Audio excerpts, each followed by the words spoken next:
What makes people stupid, and I'm sorry, I'm just going to tell it like it is their certainty that they have all the answers.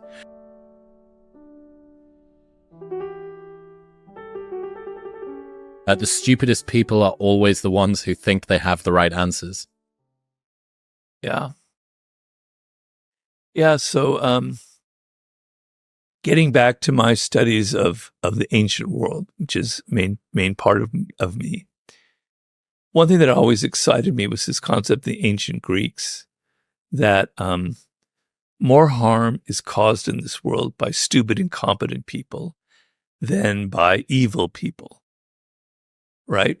And there's a word in Greek called phronesis, which is a form of wisdom, to use your title here, but it's a form of practical wisdom, to be able to get things done, to navigate through life, navigate through people, to be balanced and get things done. Okay? So what makes people stupid, and right now we have a lot of stupid people in this world. There always have been stupid people, but because there are more people on the planet, exponentially, there are more stupid people on the planet. What makes people stupid, and I'm sorry, I'm just going to tell it like it is their certainty that they have all the answers. This is what's going on with our government. This is what's wrong, with this or that. This is what people should be like, blah, blah, blah, blah, blah. So you're narrowing your focus to this little tiny little rail, something that you heard from somebody else. It's not even your own stupid idea. You've absorbed it on the internet, whatever, and you're going down on this kind of monorail path. Meanwhile, the world is all around you, and you're just going like zoom like that because you're so certain you have the answer.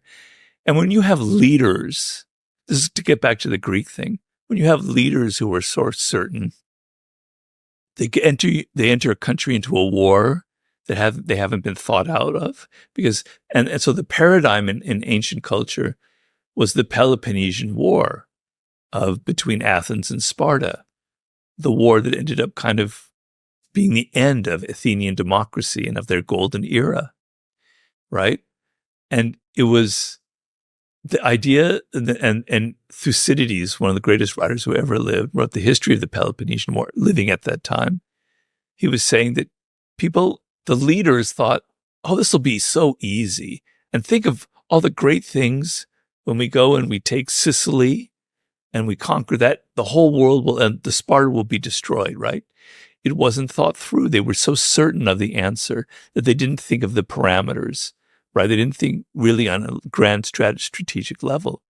So people who are certain of things are very stupid. And when they have power, they're very, very dangerous. I'm not saying evil people aren't dangerous, but incompetent, stupid people who are so certain, who haven't thought things through, are just as dangerous as evil people. I think there's far more stupid people than there are evil people as well.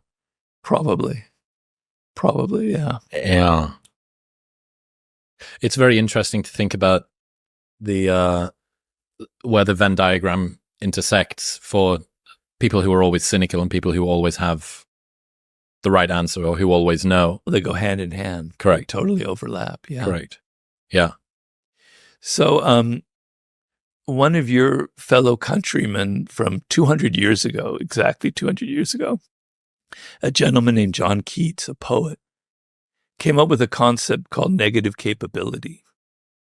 And negative capability, he wanted to answer the question was, why is Shakespeare, another one of your countrymen, why was Shakespeare so brilliant?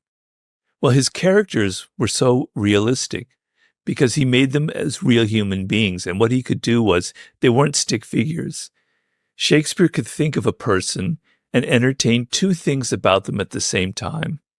They could be both evil, but also have a strain of goodness inside of them. They were complex. Human beings are complex. And negative capability is the essence of being creative. It means you can hold two thoughts in your head at the same time, two thoughts that apparently contradict each other, but you can entertain them and not grasp at one or the other. Not pass judgment immediately. Yeah. So you're kind of able to deal with ambiguity, and you're able to say, life isn't that, it isn't that. It's kind of both at the same time. That is creativity. That is real thinking. I mean, I could go on and on about my ideas about live ideas and dead ideas, but this is real live thinking.